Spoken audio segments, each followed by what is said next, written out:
Welcome into Words with Wallace. I'm your host, Nick Wallace, coming at you. It is Monday, February 12th, one day after the Super Bowl. Hopefully, you guys enjoyed it more than I did. I definitely did not enjoy last night's game, despite the fact it was really fun to watch. New England Patriots fan myself, of course, so didn't really want Mahomes getting his third ring, kind of chasing Brady a little bit there, but we did not need to go into that today. We are, of course, talking about my reaction to the NBA trade deadline. And of course, as you guys can see by the title of this episode, the biggest winners and losers of the NBA trade deadline. So, yes, it was a little bit of a dud. So, we're going to get into all of the relevant deals, anyways. And of course, again, go through the winners and the losers.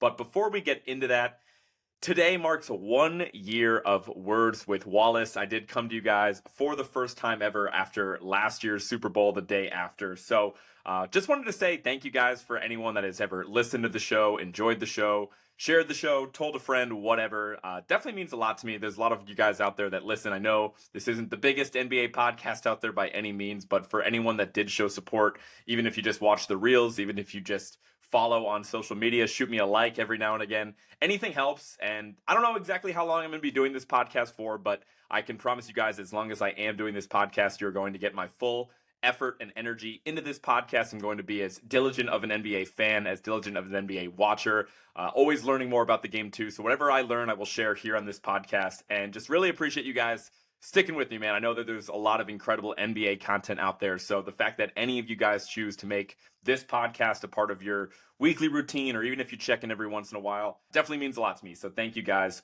for that.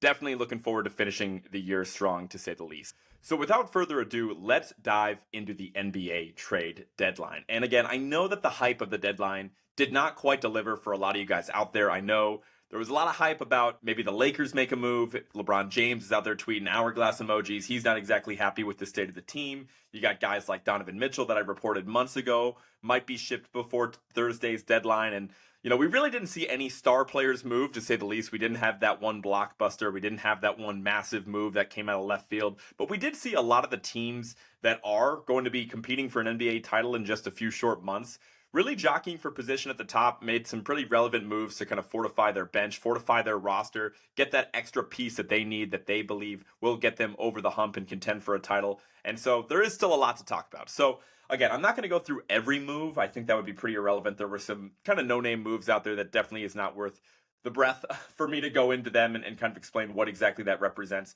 But we are going to kind of start at the top and go through, again, all of the relevant deals from the deadline. Let's start off close to home with my Boston Celtics. They did go out and get that backup big man position I've been talking about all year long. So in case you guys missed it, the Celtics did pick up Xavier Tillman from the Memphis Grizzlies in exchange for Lamar Stevens and 2 second-round picks.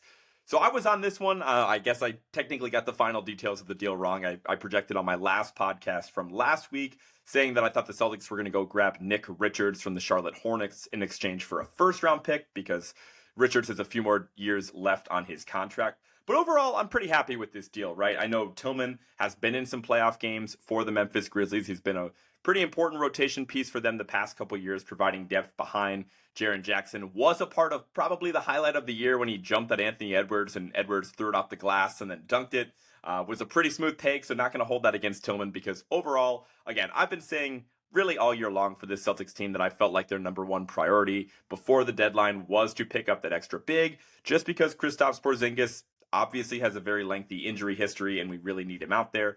Also, Al Horford, our next best big man, is decomposing as we speak. I love Al, but he is absolutely ancient out there, and we really can't afford to be putting a ton of minutes on him leading up to the playoffs, and of course, even throughout that playoff run. We need him to hold up through a full 4 series, unlike last year where he started pretty strong and then kind of tailed off, obviously in that Miami series. So with that being said, I'm happy about it. It was funny. I was talking about this deal with one of my buddies and I was like, yeah, I like Tillman. I know he's a little undersized. He's only 6'7", but, can space the floor a little bit. And my buddy's like, yeah, but he actually can't, because my buddy thought the same thing. And then we actually looked at the stats and realized that Tillman has been a pretty abysmal shooter really anywhere outside of the paint this year. And then even from the free throw line, he's actually shooting about 40% this year from the line. So not great stuff at a Tillman. So that definitely made me a little less excited about the move, because I know a lot of Celtics fans out there were hoping that the C's were going to go get Andre Drummond. And I was like, yeah, but Drummond really can't shoot and he can't make free throws. And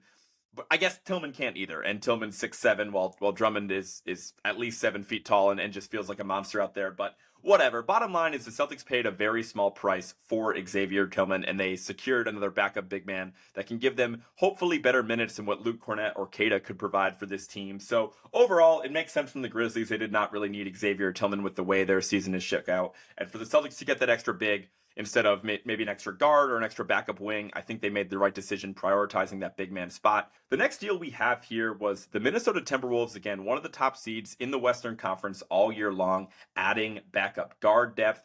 If you remember, maybe a couple months ago at this point in time, actually, when I had my guy Garrett, my resident Minnesota Timberwolves expert, on the podcast, he was preaching to us saying the number one thing that this team needed was a backup guard.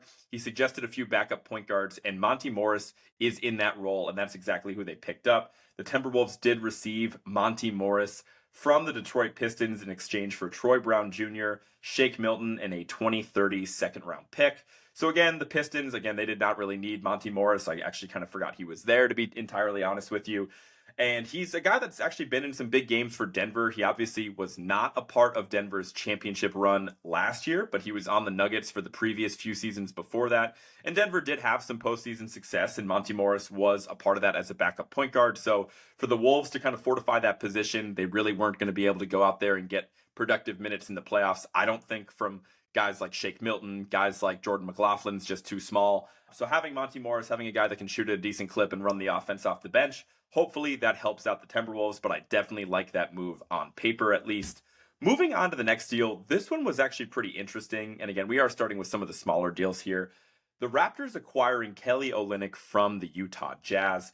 In this deal, the Raptors received not just Kelly Olynyk, but they also received Ochai Agbaji, the first-round pick from the Jazz last year, I want to say. Or actually, he was selected by Cleveland, and he was a part of that Lauri Markkanen trade as well. But either way, he's off to Toronto now in exchange for Otto Porter Jr., Kira Lewis, and a 2024 first-round pick.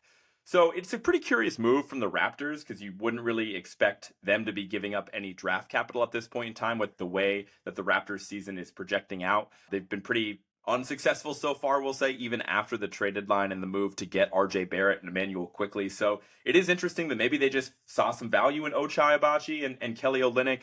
Olynyk obviously being a really solid role player that I'd imagine with time left on his contract after this season could even have some value in the offseason if they want to flip him. And Ochai could be a younger piece that they want to add to that core. So I don't necessarily hate the first round pick price. It's just kind of curious to see a team in the Raptors position being the one to give away draft picks instead of trying to acquire them. So I don't quite understand that. And then from the Jazz perspective, again, I really like Ochai Agbaji, and Kelly Olynyk's been solid for them. But at the same time, they have a lot of guys in that team, and if you can get another 2024 first-round pick for a Jazz team that is presumably rebuilding, even though they've been sneaky competitive the past couple seasons, I think the deal makes sense for both sides, and I just don't really know exactly what the Raptors' angle was on that. But then again, I do really like Ochai, so let's see how he does in Toronto.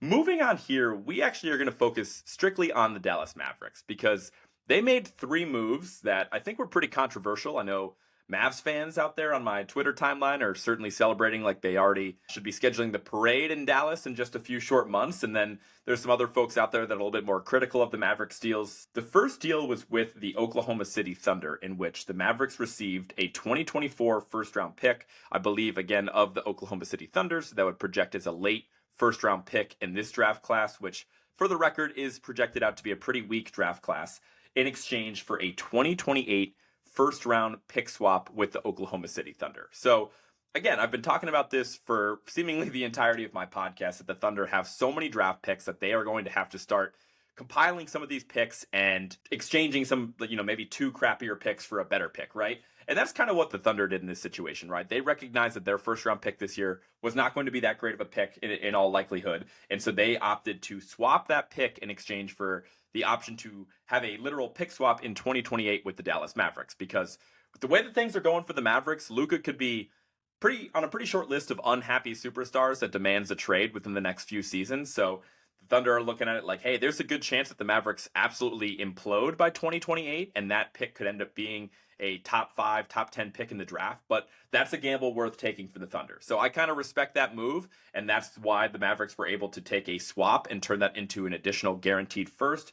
And that initial move set up the following deal that I thought was really impactful for the Dallas Mavericks, and it is their deal with the Washington Wizards to acquire another big man.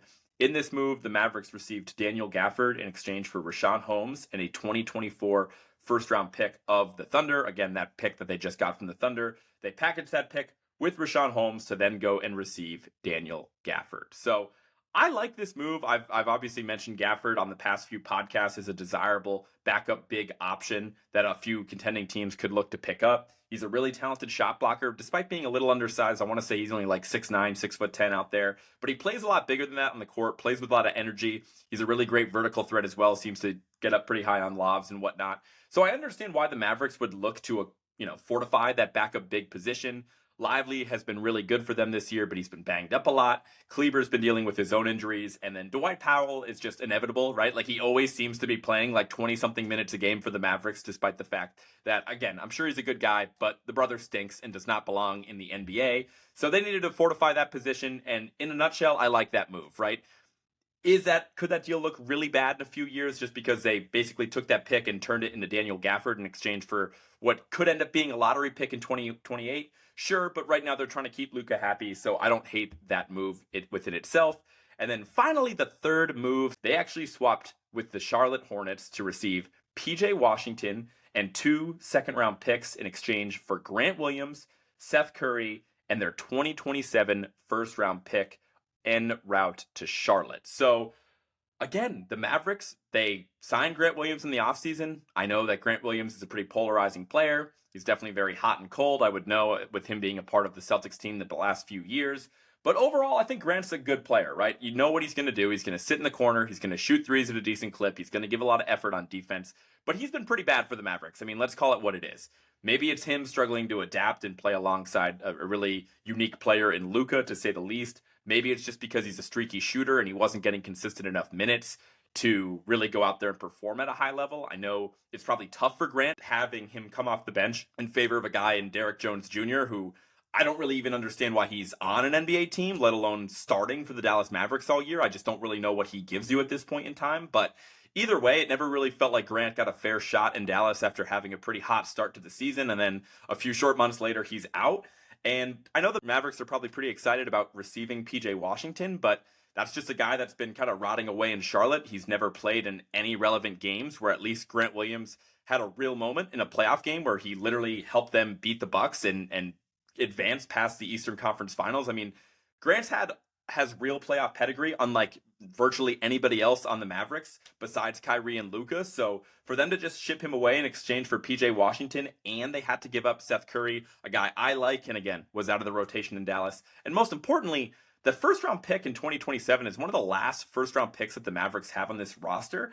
And I do have to point out that I think there's some positional redundancy as well with these few deals that they went out and got Daniel Gafford, somebody that's like a 4-5 man, and PJ Washington, who is, primarily a forward, kind of like a wing type player, but has also been known to play the small ball 5 in Charlotte, and I think they could employ that in Dallas as well. And now, kudos to Dallas for having far and away the worst front court situation in the league. That situation last year was terrible, and now it's arguably a strength of the team with Gafford and Lively and PJ Washington there now too. But I just don't know if that deal makes sense. Like, again, giving up the first round pick in exchange for Grant Williams, a guy with playoff pedigree, it's a big gamble to make just to get a guy in PJ Washington that's never really played in a big game. I just think that there were some bigger needs on the Mavericks and what they ended up addressing at the deadline. I think the Gafford deal makes sense. I think the first two moves are good, but they kind of lost me on that final move for PJ Washington, and I just think this situation is starting to get a little desperate, right?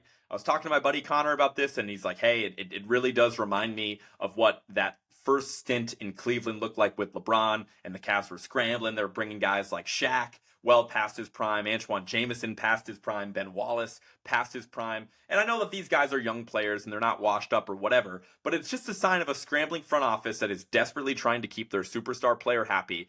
And I just don't know if these moves are inevitably going to be enough without making a real big swing that affects the destiny of this Mavericks team. I don't think that these moves do it. I think this team is still in desperate need of a perimeter defender.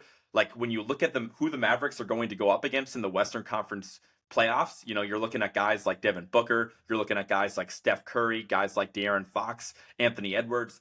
Your best guard defender on the team, who is it? Is it Josh Green? Is it Tim Hardaway Jr.? Like, I don't know who is guarding the other team's best offensive weapon in virtually any series. I mean, obviously, if they play Denver, sure, you have a couple more bodies to throw at Jokic. Like, anybody on the planet can stop that guy.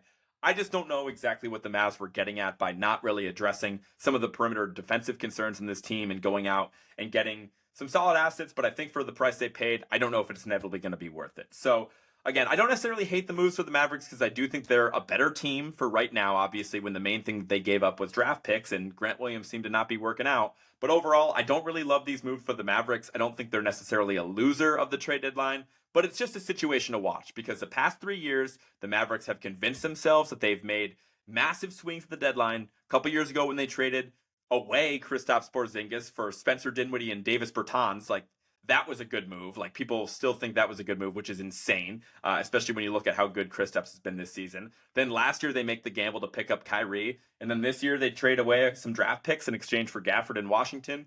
Now, I do like this deadline more than the last few in defense of the Mavericks, but again, it just kind of feels like a desperate team. I think they had some bigger holes that they could have addressed, and I'll be really interested to watch how the new look Mavericks do over the next few months. Apologies for the Mavericks rant there. Let's keep it pushing and talk about another contender in the Milwaukee Bucks. I shouldn't say another contender. The Mavs aren't contenders. Anyway, a real contender in the Eastern Conference with the Milwaukee Bucks as they made a swap with the Philadelphia 76ers. And in this move, the Bucks received Patrick Beverley in exchange for Cam Payne in a 2027 second-round pick.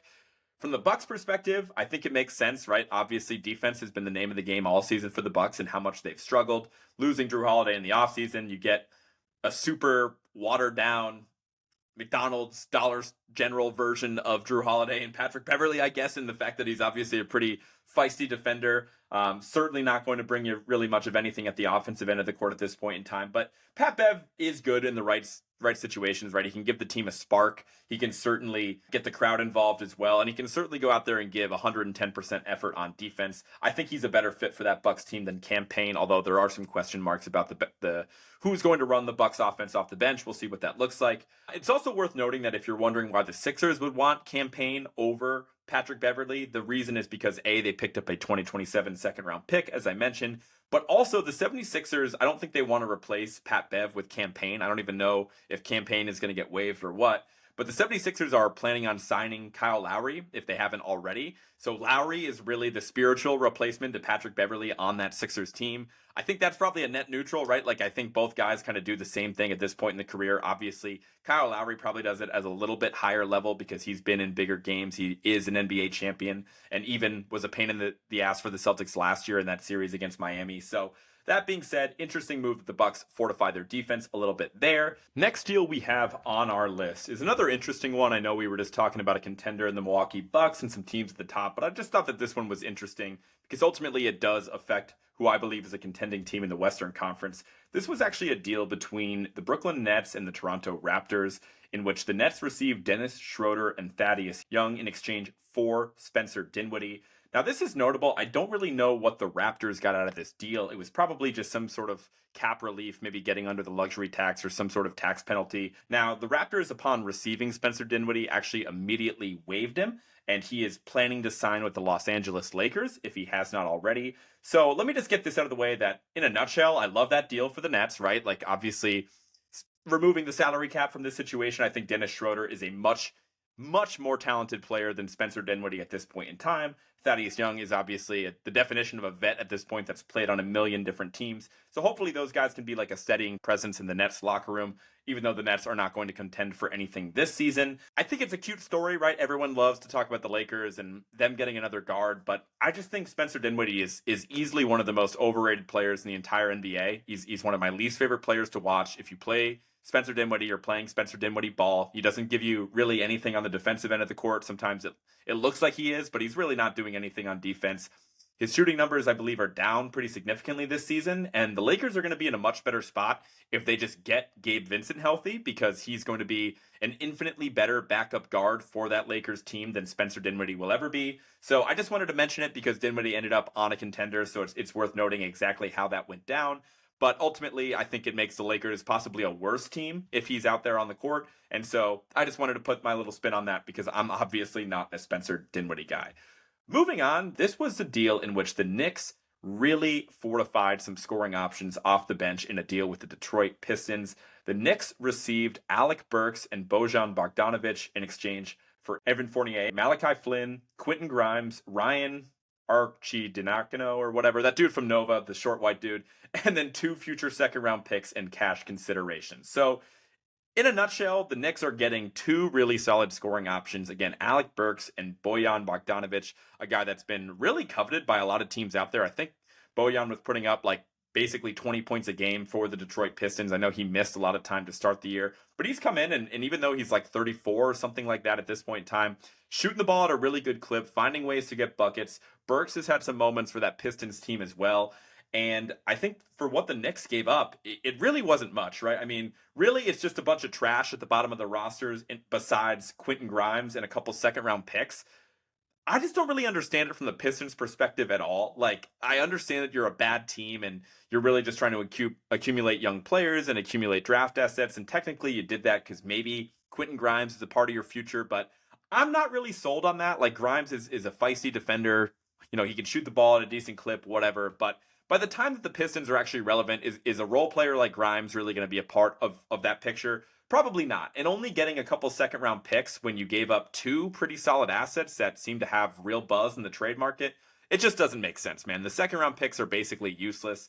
You might as well, package those together and see if you can get a first or something like that. And so I just don't think the Pistons can be proud of this deal in any way, shape, or form. Meanwhile, the Knicks, again, they just fortify their roster over and over again. They've had so many injuries in the front court. Not that this helps them a ton in that regard, but still, they found a way to persevere, and they're becoming a really scary team, and we are certainly not done talking about the New York Knicks on this episode.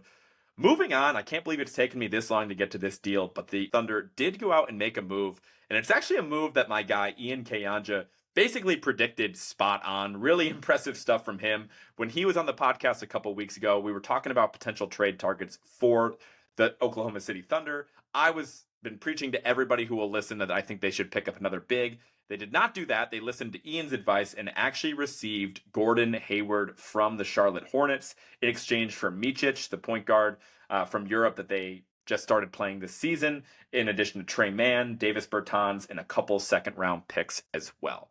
So let's talk about this deal because, again, it does concern the Oklahoma City Thunder, a team that a lot of people consider contenders in the Western Conference. I'm not sure how many guys out there are a worse injury bet than Gordon Hayward, and that's just really what it comes down to. When Hayward plays, he's awesome. Even earlier this season, when I actually was interested by Charlotte quite a bit, when LaMelo was out there and Mark Williams was out there and Hayward was healthy and whatever, I was like, man, like Hayward looks really good. Like he looks like their best player depending on what night you watch him. He's still really solid. He doesn't make mistakes. He plays decent defense. He's shooting the ball well.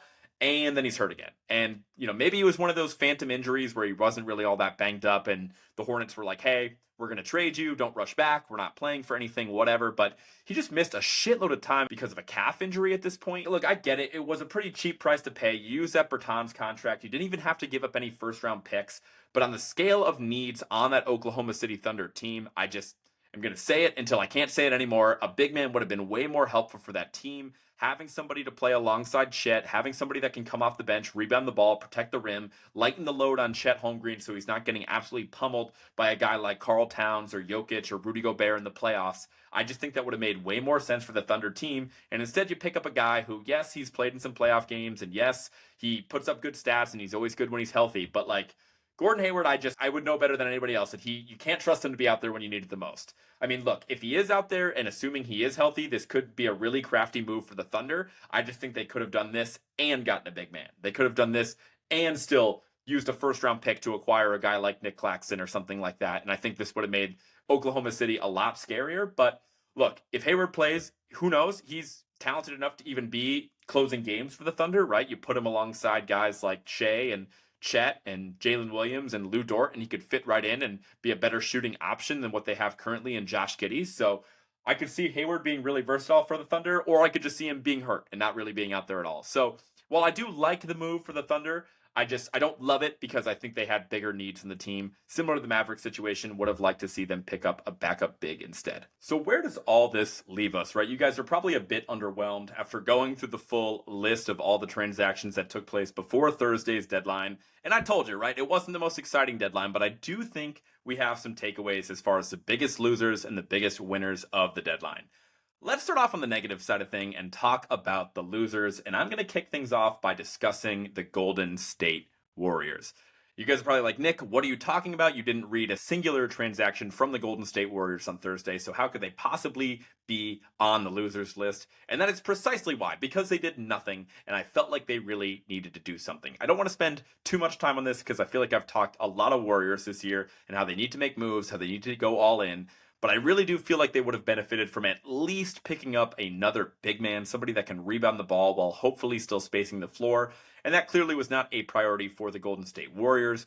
Maybe it was just the trade value of Andrew Wiggins was so low they couldn't go out and get a guy like Vucevic, like I mentioned on my last podcast, or really any other big with that contract for that matter. But I do feel like they had some picks to play with. They had some young assets like Moses Moody to play with.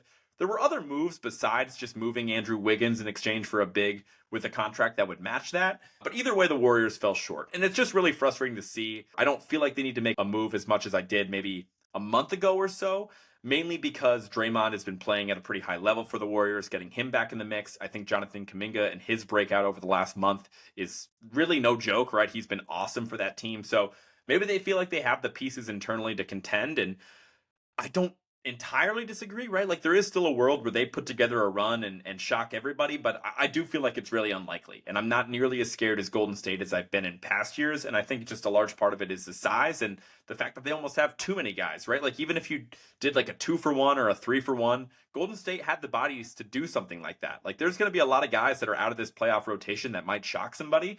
And I think that's just going to be the case when they have guys like Gary Payton getting back into the fold here, who's been absent for the last few months of play for the Golden State Warriors. Guys like Chris Paul are going to be back in the fold.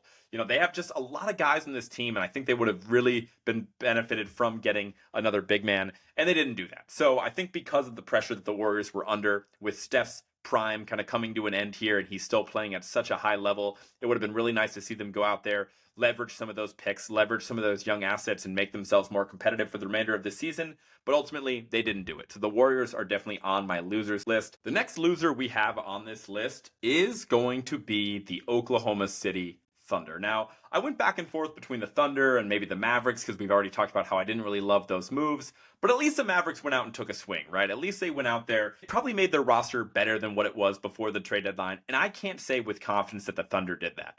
Going back to the Gordon Hayward trade there, it's solid, but I think Micic could have been a real piece for them down the road. Who knows? Don't hate the idea of giving him up and getting a guy like Gordon Hayward who could really fit nicely onto that roster. But again, I just feel like they had such an obvious hole and they have such an embarrassment of riches of draft capital where they could have gone out and acquired really any big from any team, any backup big, really any big in the league was going to be acquirable for the Oklahoma City Thunder with the amount of draft capital that they had. And instead of overpaying or paying 125 cents on the dollar for a guy like Nick Claxton, for a guy like Daniel Gafford, for a guy like Vucevic, for a guy like Nick Richards, whatever, they did nothing. They went out and they got Gordon Hayward, but they didn't address the elephant in the room. And I can't help but feel like that is going to make an impact come playoff time. And so they are on this list as well. Even though they made one deal, and for the most part, I like the deal to acquire Gordon Hayward, I still think Oklahoma City Thunder, for how close they are to being a real contender and for how many assets they have, I think they are still a loser at the trade deadline, in my opinion. And then finally, I don't know if you guys can sense the theme of what I'm getting at here. The biggest loser of the 2024 NBA trade deadline is the Chicago Bulls. Again, another team. Nick, Bulls didn't make a move. What are you talking about? That is precisely the point. The Bulls are 25-28, and they're probably lucky to even be at that number. They just lost Zach LaVine for the entire season due to a foot injury. He's not coming back. You can't move him. I get that. That should make the decision to move on from any of your desirable assets to be that much easier. You have guys on the team that have had noted interest from many teams around the league, the likes of DeMar DeRozan, who's on an expiring contract, mind you. Guys like Alex Caruso, I've heard rumors of him going for multiple first round picks, and I actually kind of believe it. Andre Drummond, another solid backup big. There's a million contending teams out there that could have used big man depth. Drummond is on an expiring contract. Why wouldn't you move him? Even guys like Vucevic, I think, has some real value. I think that contract of his looks a lot better than it did when he initially signed it, or even a couple years ago at this point, because all the numbers are going up, and I feel like he's still a really productive player.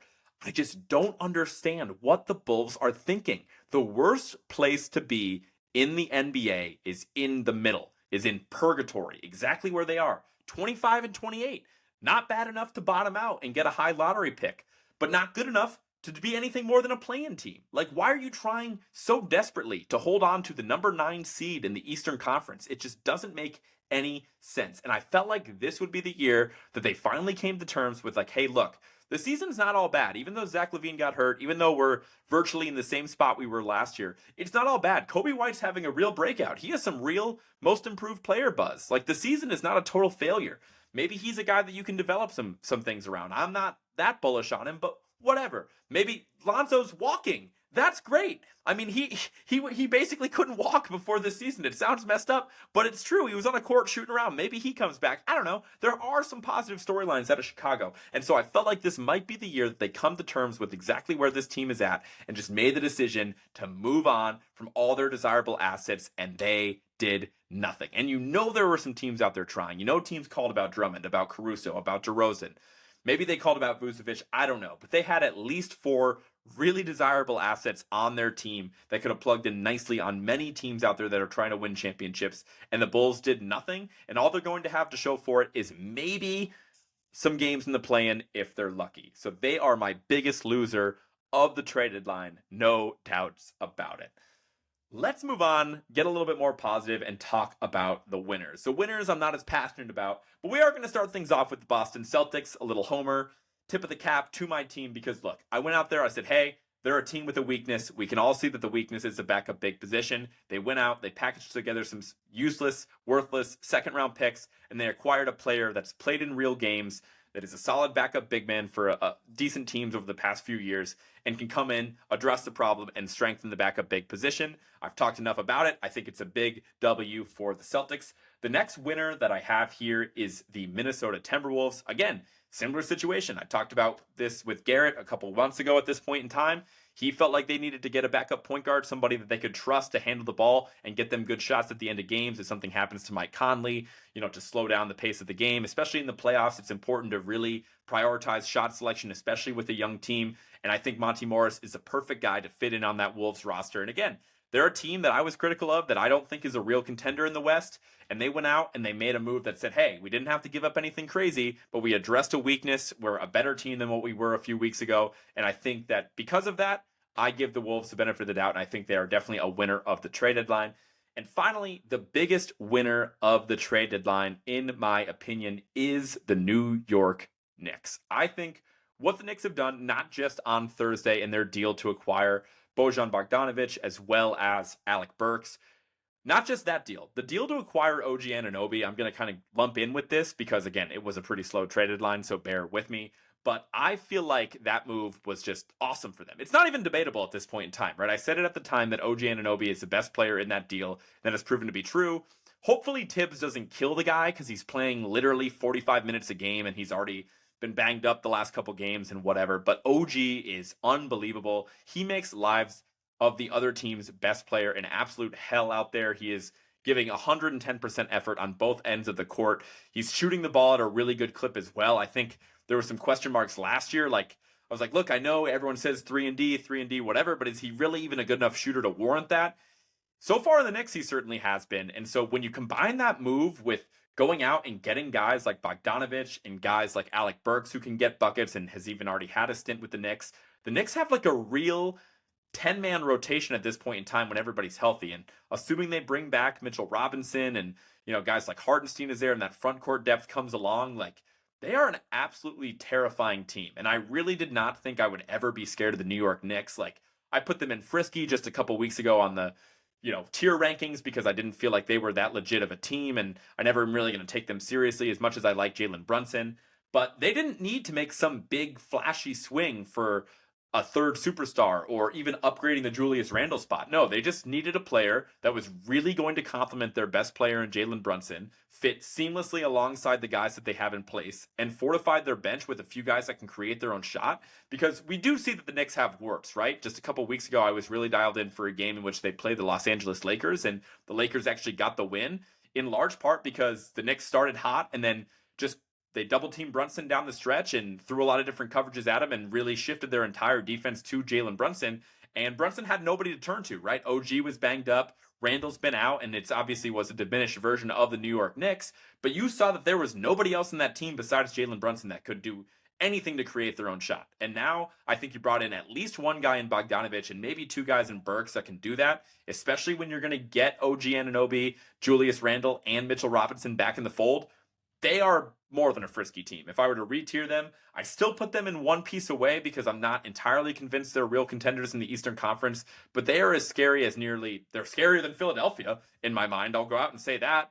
They might be scarier than Cleveland, who's been on an absolute heater as of late and has won 17 of their last 18 games for the record. But either way, the Knicks are a real team and a real foe in the Eastern Conference, and would be really surprised to hear that just about 2 months ago at this point in time. So kudos to the Knicks. They are definitely my biggest winners of the deadline. And that just about does it, guys. That is my episode for today. Hopefully you enjoyed the trade deadline recap, and hopefully you've enjoyed 1 year of Words with Wallace. Thank you guys again so much for listening. I don't mean to be too sappy in this episode, but I really do appreciate it. Next week, we'll be coming at you with whatever the latest and greatest is of the NBA and its storylines. We are headed into All-Star break. We only have a few more days left of regular season action before the break. So we'll see. Maybe we'll bring a guest on. Maybe we'll do a gimmick or something like that. I'm not entirely sure yet, but I will be coming at you guys next week. But before I let you go, be sure to follow @WordsWithWallace on everything. That includes Apple Music, Spotify, wherever you get your podcast. Be sure to subscribe so you never miss an episode. Also follow @WordsWithWallace on social media, Instagram, Facebook, Twitter, YouTube, TikTok, anywhere that there's social media, you can probably find me there. And I will talk to you guys next week. Peace.